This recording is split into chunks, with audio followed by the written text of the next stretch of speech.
Ladies and gentlemen, welcome back to another SLG Meetup. Your host Alvaro Nunez to bring you another successful and interesting guest in the luxury space. And today we're going to have somebody that might look familiar to a lot of you, especially if you love luxury real estate. He is one of the cast members for the top-ranked TV show on Netflix, Buying Beverly Hills. And he has founded one of the now leading brokerages within the agency called the BZP Group. His name is Joey BZ, and he's going to tell us all about how his journey has been going skyrocketing through the show, his career, and everything that he's been doing in between, selling some of the most amazing homes in Los Angeles. So let's get him in. There he is. Hello. How are you? Amazing. I'm so happy to be on the live podcast. There we go. I mean, you're a fun character. I've been seeing you, man, and you're quite a character. So congratulations, by the way, first of all, on what you're doing with your team, as well as what you've been doing on the show. What an incredible journey. Thank you. I appreciate it. At the end of the day, a lot of people forget, but we sell real estate. So, the show was an incredible platform. It got us a lot of great exposure. But I just, it's a show. It's an entertaining show. How different it is, the Joey that we see on TV versus the Joey that is on the day-to-day selling homes. Exact same, but might say a few less offensive things. Well, I mean, you just say whatever comes to your mind, and I love that about you. You just don't have a filter. You just are as authentic and as raw as it gets, which is what people really like at the end of the day, right? They connect with you. Some people don't, but the majority will. I always say at the end of the day, you end up finding your people. And I think that the people that I work with in particular have gotten to love and appreciate the rawness and the sort of no filter nature that I have, because it's the same when it comes to the process of buying a home. I'm going to tell you if you're being steered the wrong way. I'm going to tell you my thoughts. You might not always like it, but that's not what I'm there for. I'm there to really advise on the value that you're getting when you're purchasing or selling real estate. So there is a before and after Joey being on the show. So how has your life changed after being showcased in the show? Just a lot more DMs. A lot more. There you go. There you go. Lot. I hope good ones. Good, bad, neurotic, but overall, like I said, the exposure has been so great for the business. And the feedback has overall been so positive. I've been told not to scour the internet, but most of what I'm seeing, most of what people are sending me has been overwhelmingly positive, and I'm very grateful that it's been well-received show so far. Well, you just said it right there. Attention is one of the strongest currencies. So being on Netflix and having that eyeballs coming your way definitely has helped your team. And with your real estate career, I'm sure a lot of DMs that are coming your way are potential buyers or even sellers that want to list with you. That's exactly right. I think people overlook the power of social media. You do such an amazing job with it. But we meet a lot of real buyers and sellers through this powerful little brick in our hands. Yeah. No, that's indeed. So what would you say was your biggest lesson from being in the show? I think I learned a new lesson every day, but that's a loaded question. I think just on a basic level, kind of putting yourself out there, you will always get people that agree with you, people that disagree with you. Going back to what I was saying earlier, is you always kind of find your people. And I think that you just kind of have to remain positive, and you will eventually attract your kind. So that's kind of my biggest takeaway, is that you get this huge exposure, you get all these people viewing your show, and everyone's going to have an opinion. But at the end of the day, you just have to kind of feel good about what you're doing and keep marching forward. I like that. How do you do that? Like, how do you actually remain calm and avoid confrontations when there is so many opinions and so many haters as well? Um, I don't, honestly. No, when I do remain calm, it's just it's a mindset thing. At the end of the day, like I said, there are going to be the people that are for you and the people that are not for you.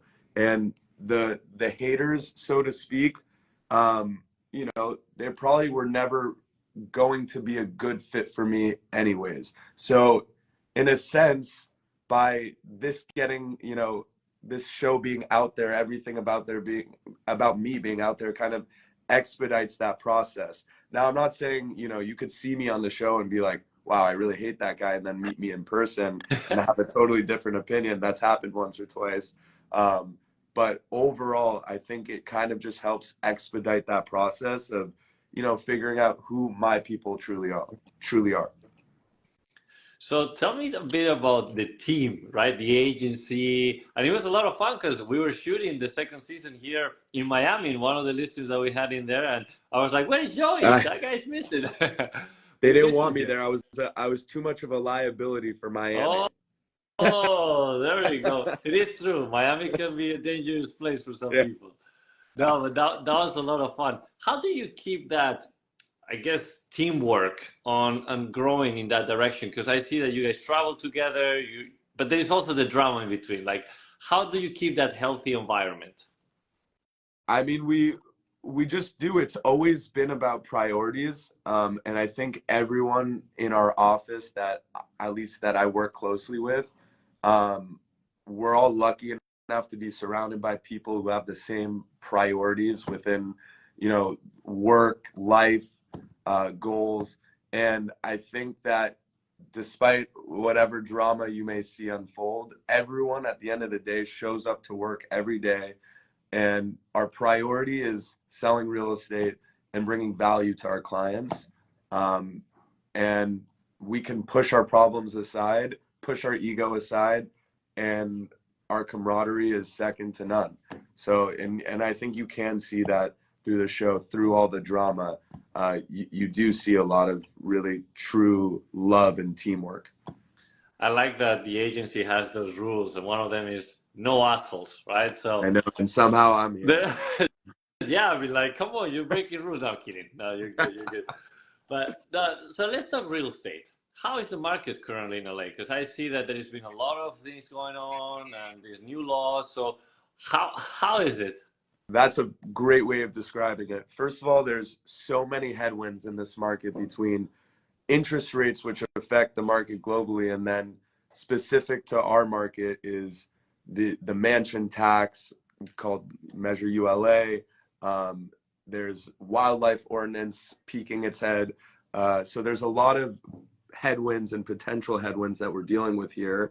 But it's a weird market because the good product is going in multiples over asking.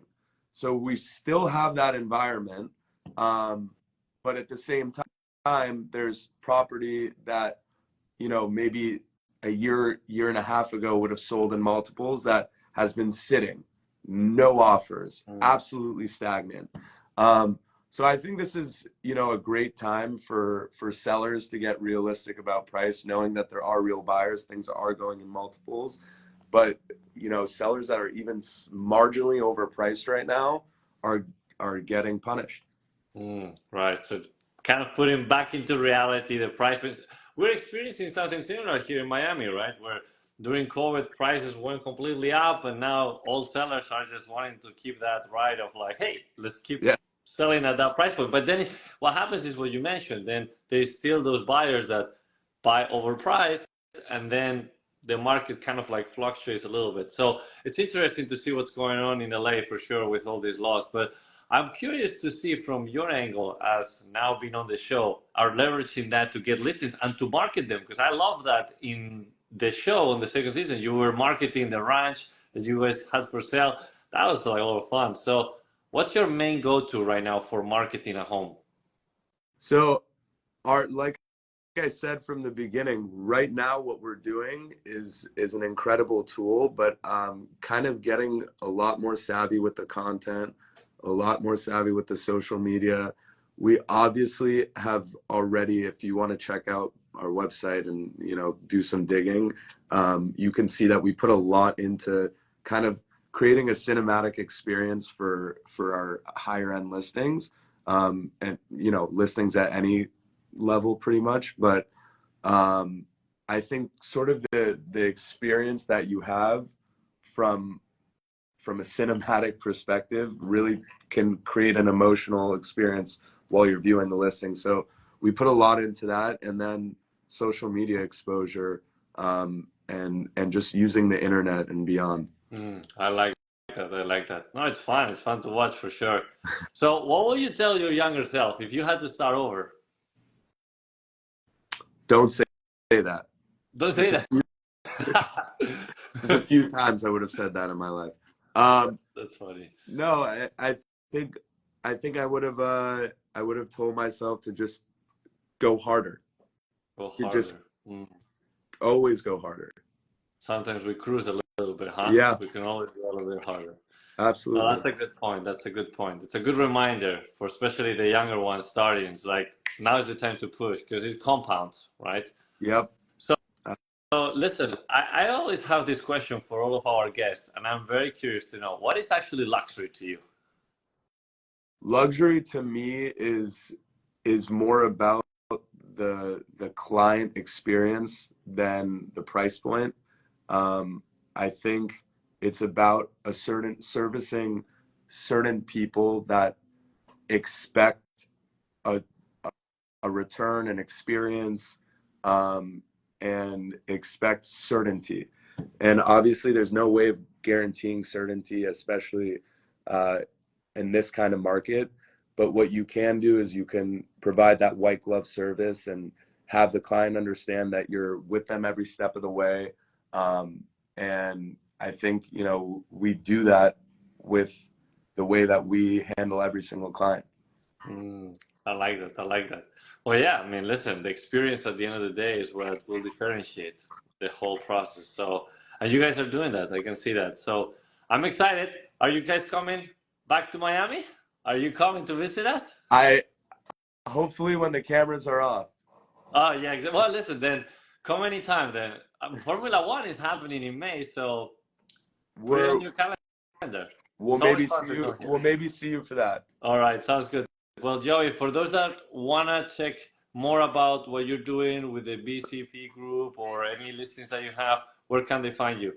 You can find me on my Instagram, Joey Ben-Zvi, BENZ like zebra, V like Victor, I like Isaac, or BZP Group.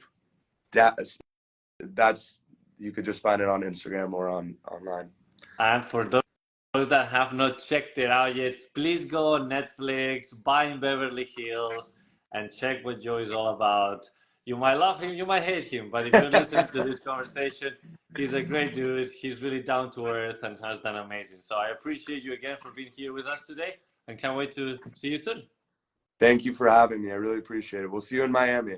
All right, Joey. Take care.